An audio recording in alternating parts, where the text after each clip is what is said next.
জাতিসভার শপথটা করব, তখন যেতেই হবে, কোনো উপায় নেই। বাট এমনি আমি আর যাবো না। কিন্তু আজকে 15ই আগস্ট স্বাধীনতা দিবস, আজকের দিনে অনেকে অনেক রাজনীতি করেছেন, অনেক কথা বলেছেন। আমি শুধু বলবো, আগে চ্যারিটি বিগিনস অ্যাট হোম, নিজেদের দিকে তাকাতে।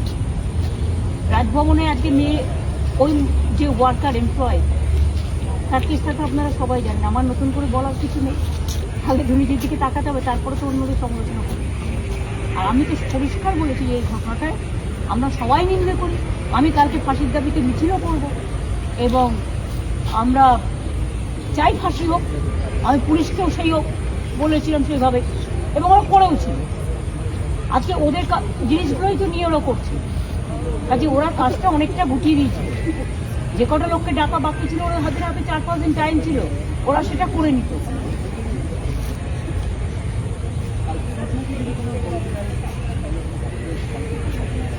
হ্যাঁ,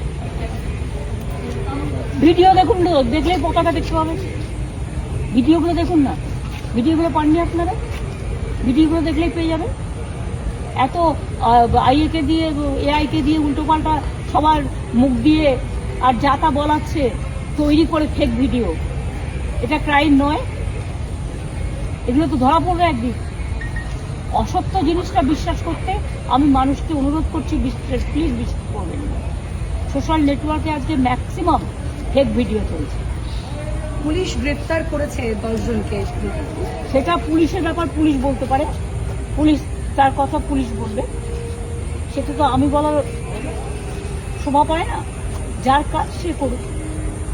আমার বেশি খুব অসুস্থ, বেশি অজ্ঞান হয়েছিল, তার সারা গা রক্তে বসে গেছে ওদের অত্যাচারী। এবং আমি যেটা শুনেছি যে আমি ভোর 4টে অবধি জেগেছিলাম, তার কারণ হচ্ছে যতক্ষণ ওকে হসপিটালাইজ করা না হয়েছে ও আনকনসিয়াস ছিল এবং মাথায় লেগে খুব রক্ত বেরোচ্ছিল, অনেকটা ব্লাড তবু ওরা সহ্য করেছে। সহ্য করা ভালো, ছাত্রছাত্রীদের প্রতি আমাদের কোনো রাগ নেই, ওরা করেনি, আমি ওদের সমর্থন করি। কিন্তু আমার রাগ হচ্ছে যারা পলিটিক্যাল পার্টিগুলো এর মধ্যে ঢুকে মানে ঘোলা জলে মাছ ধরতে নেবে, অ্যাকচুয়াল সমবেদনা চান না, আত্মার শান্তি চান না, বিচার চান না, কে বারণ করেছে? আমি তো বারণ করি, আমি তো নিজেই প্রথম থেকে পক্ষে।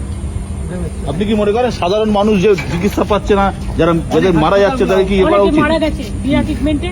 এবং আমার কাছে এক্ষুনি খবর এসেছে কয়েকজন পেশেন্ট যারা আছে ওখানে, তারা বলেছে আমরা আমাদের পেশেন্টকে নিয়ে চলে যেতে চাই, কারণ আমরা ট্রিটমেন্ট পাচ্ছি। এখন যদি কোনো পেশেন্ট বলে তার বাড়ির লোক যে আমি এখানে ভরসা করতে পারছি না, আমার ট্রিটমেন্ট হচ্ছে না, আমি আমার পেশেন্টকে নিয়ে যেতে চাই, সেটা নিয়ে যেতে পারি, এটা তার নিজের অধিকার। খারাপ লাগছে আমার দেখে। আজকে তো প্রায় 6-7 দিন হয়ে গেল, আর কদিন না ওরা অঙ্গীকার নেয়। পুলিশের যেমন কোনোদিন ছুটি নেই, এবং পুলিশে যেমন পুজো হোক এ হোক, ওদের সারাক্ষণ ডিউটি দিতে হয়, যখনই ডাকবে এমার্জেন্সি আসতে হয়। ডাক্তারদের সার্ভিসটাও এমার্জেন্সি সার্ভিস, এটা তাদের বিবেচনার উপর আমি ছেড়ে দিলাম। আমরা তো আবেদন জানিয়েছি বারবার। গরিব মানুষ সাফার করছে, খুব সাফার করছে, প্রচুর গরিব মানুষ সাফার করছে। তবে জেলা থেকে আর যেন এখন যতক্ষণ স্বাভাবিক কার্যকর না হচ্ছে, পেশেন্ট না পাঠাতে আমি জেলার হসপিটালগুলোকে অনুরোধ করবো, যেখানে ট্রিটমেন্ট হচ্ছে সেখানে পাঠাবো। Thank you.